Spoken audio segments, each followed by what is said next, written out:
ladies and gentlemen, dear participants. For an unaccounted eye or a person who is not very familiar with the latest developments of the Hizmet movement, it might sound strange, weird to talk about Hizmet movement in relation to migration or worse, refugees. But unfortunately, this is what happened. After 2016, people from Turkey, masses of people from Turkey were labeled as terrorists, and in one way or another, as it had been stated before here, had to flee the country to Western countries, not in order to look for better living conditions or seeking how it is to interact with a different culture than your own, but rather in order to actually or better to say this migration, because sometimes it's a migration, sometimes might be a form of refugee movement with its own dynamic. This anyway was driven by conflict, labeling, or persecutions, as well as a sense of insecurity and instability, leading to a movement that generated its own dynamics. So Turkey is a well-known country, both as a receiver and as a sender of immigrants, but this kind of migration that took place in the last couple of years has a specific dynamic, nuances of its own, totally different than the previous migrations that took place, let's say in Germany, for example, is the best well-known and researched case. So we are going to touch upon this as much as the time will allow. And to look at the dynamics of this particular kind of migration. So actually, this is data from an ongoing research that aims to look at how these people have settled into the adopting countries, have they moved over this traumatic experience, where they integrated properly, what is their perception related to this experience, what are the perceptions of the locals that came into contact with these people. These kind of questions are aimed to be answered by this, as I said, ongoing research. The primary data for this study was obtained through careful, in-depth analysis of interviews. There are semi-structured interviews taking between 1 hour and 1 hour and a half with Hizmet movement immigrants residing in different countries. At the moment of interview, they were already settled in the residing countries that investigate their life stories with a focus on the migration process and the emotional, perceptive changes this brought. So, first of all, some descriptive statistics to understand the profile of the participants to these interviews. You can see a breakdown of the countries where these people have settled. As you can see, almost half of the participants are settled in Germany. Mr. Ervin, for those who were present here at the previous session, he mentioned about the importance of Germany for the Hizmet movement, the rising importance of the Hizmet movement in Germany after 2016. And here we can see also that lots of people have actually settled in Germany. And then it's followed by countries like USA, UK, Canada, and some other European countries. In terms of the age, again, this is also a particular aspect. You can see that 94% of the participants were middle-aged, which basically means over 40 years old, with strong careers, well-respected in Turkey, prolific careers prior to 2016. All are university graduates holding degrees in different domains, and you see only 6% of them were, we can say, young, under the age of 35 at the beginning of their careers, but even those have distinguished themselves in the countries, in the adopting countries. For example, there is one lady who won the prize for the best immigrant integration in USA. This is a prize that is given only for one person per year in the whole country, in the United States. Another person got the City Hall Scholarship for Immigrants in Germany, and so on. In terms of you can also see all of them were university graduates with strong careers, as I said, and among them 8 hold also academic titles. They are scholars, highly revered scholars. They were in Turkey, researchers, university professors, and so on.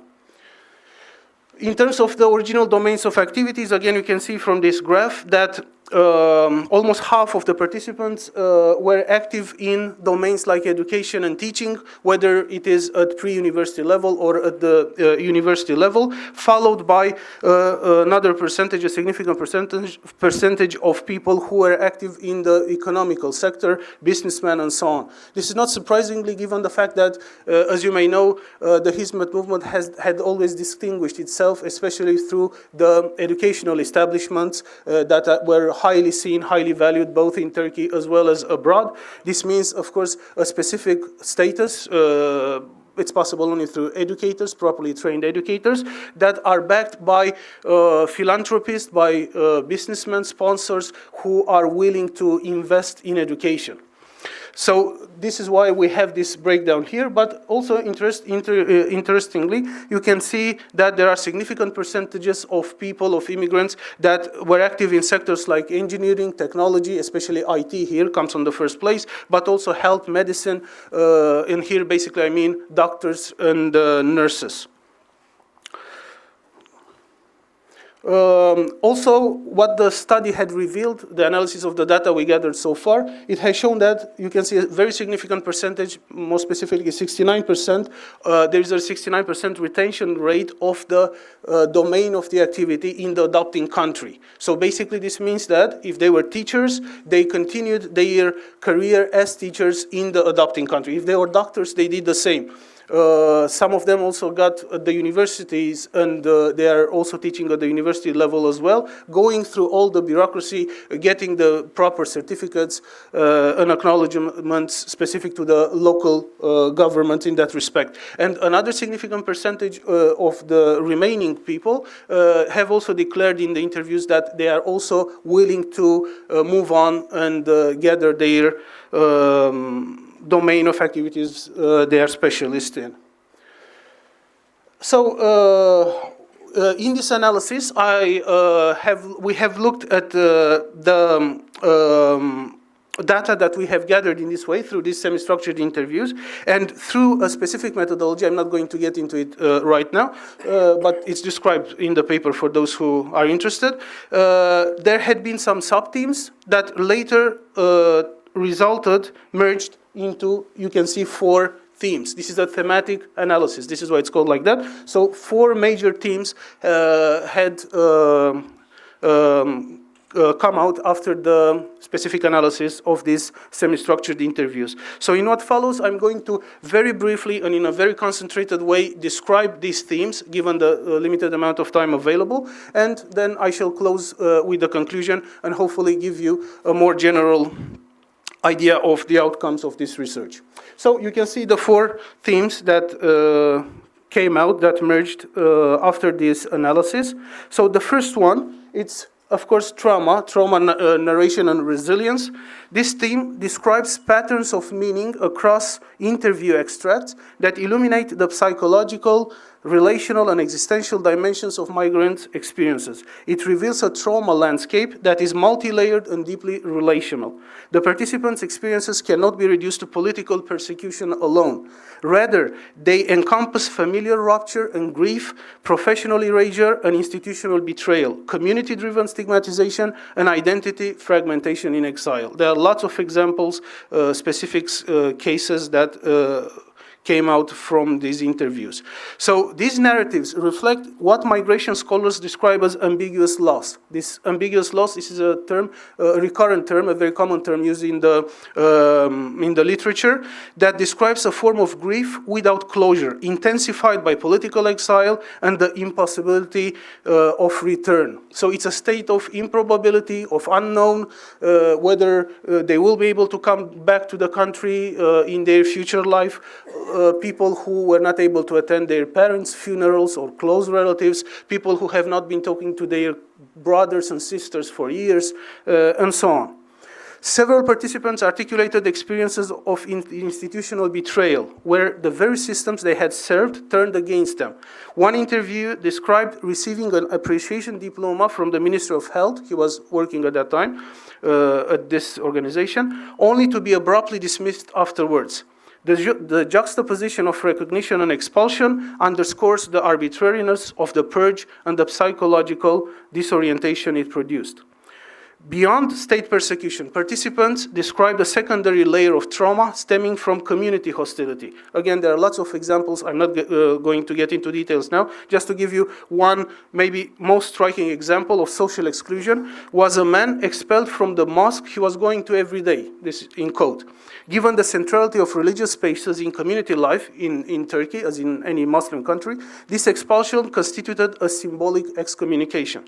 The contrast with his experience in Greece, he had to illegally cross to Greece afterwards, the contrast where, in quote, they prepared a special place for him to pray. Christians, Greek Christians. This highlights the dissonance between rejection at home and unexpected hospitality abroad. Participants explicitly note that without faith, the overwhelming nature of their problems would be unbearable. This highlights the centrality of spiritual resilience in navigating trauma. The traumatic experiences led most of the participants to existential questions like, why am I here? Signaling a move from reactive coping to deeper inquiry into purpose, vocation, and fate.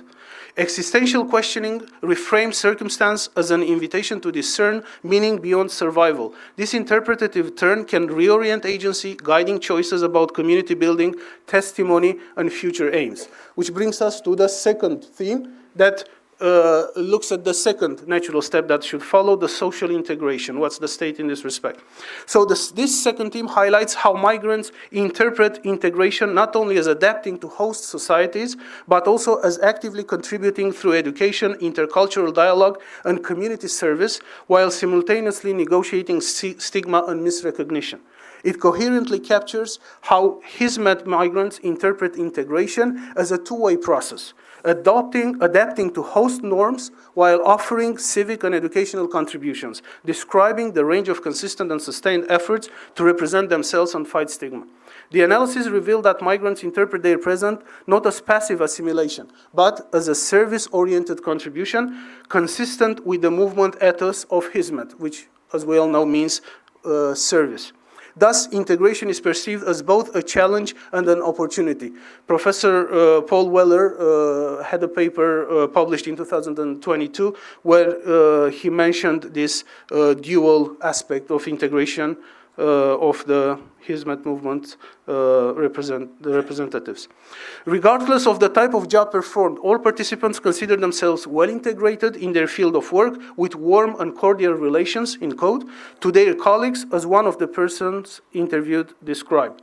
With regards to the integration in the neighborhood, the review of the immigrants' reports revealed the fact that, in most cases, they took the initiative to introduce themselves and later invite their neighbors to dinner, especially on festivities at the beginning.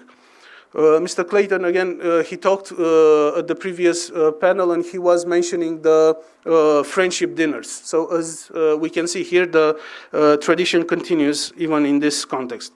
So this strategy of introducing yourself and inviting people to your house to get to know each other better upon moving to a new neighborhood is a common, well-established practice among the members of the Hizmet movement, even while in Turkey. So it is no surprise that this method has for even in the migration context.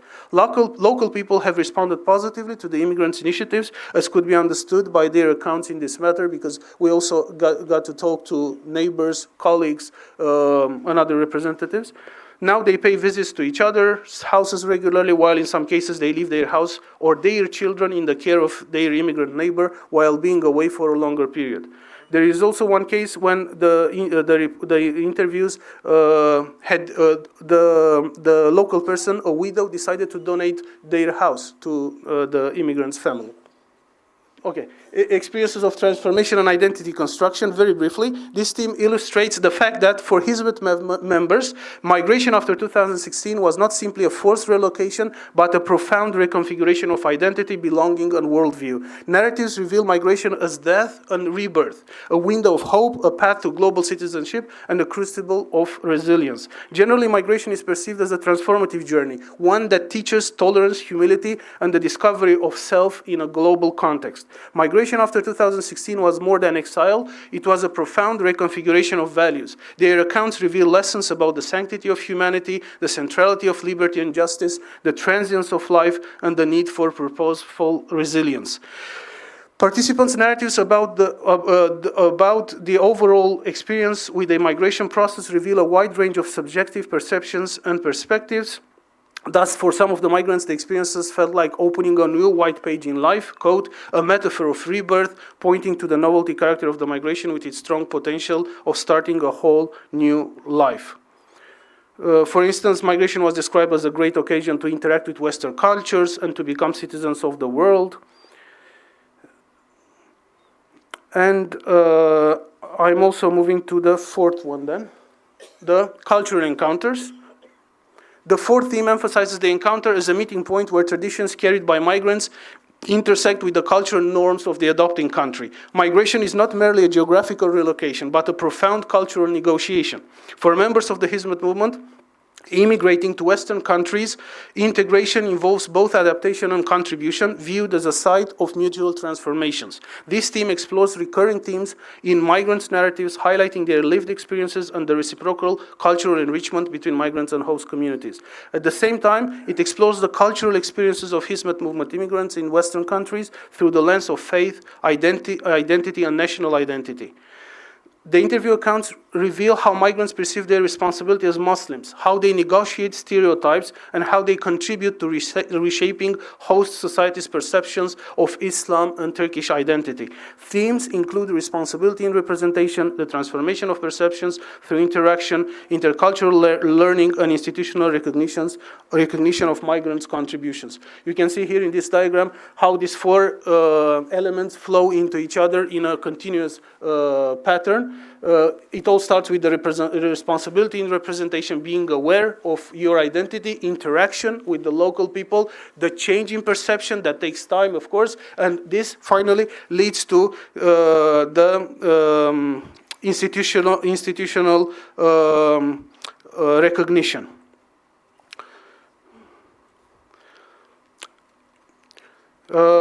Early migrants in Germany are described as having not changed at all in mentality. Later highlighted the gap between mediated stereotypes and lived encounters. Those who know about Islam from media have a negative perception. Those who know about Islam from interaction with Muslims have a positive perception.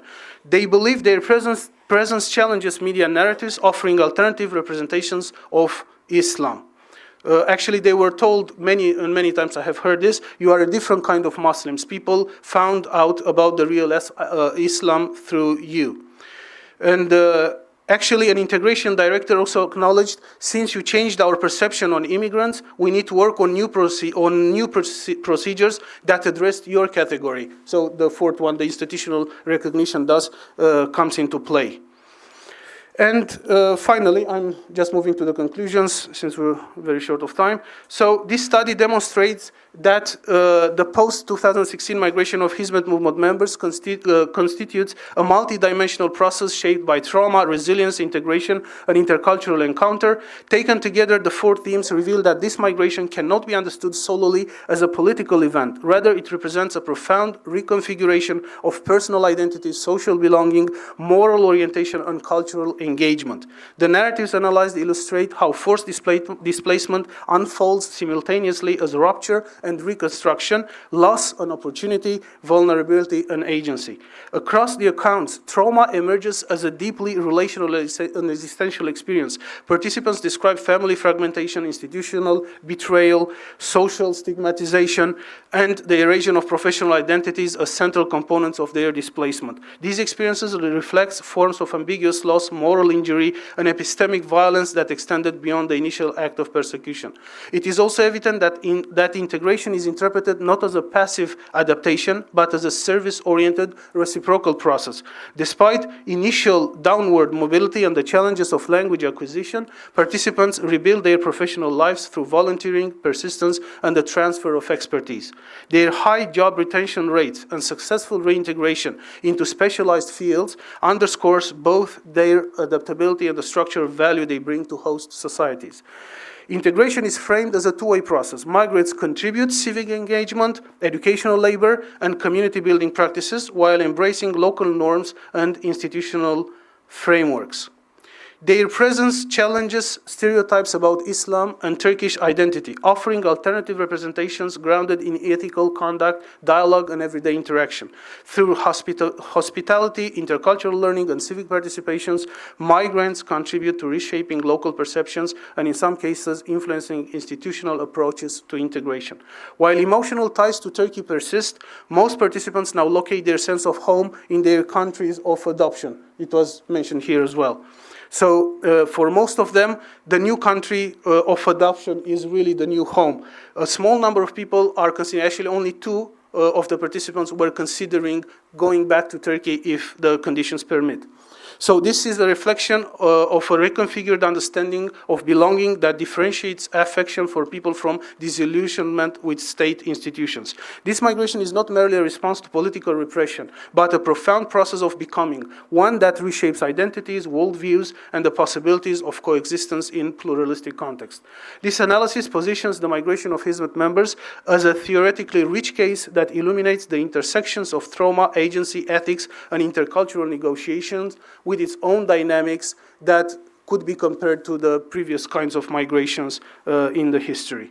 So I will not take more of your time. I just conclude by stating that this ongoing study demonstrates that forced migration is not only a political and a social process, but also a profound moral and existential transformation, offering new directions for theorizing displacement in contemporary context. Thank you so much for listening.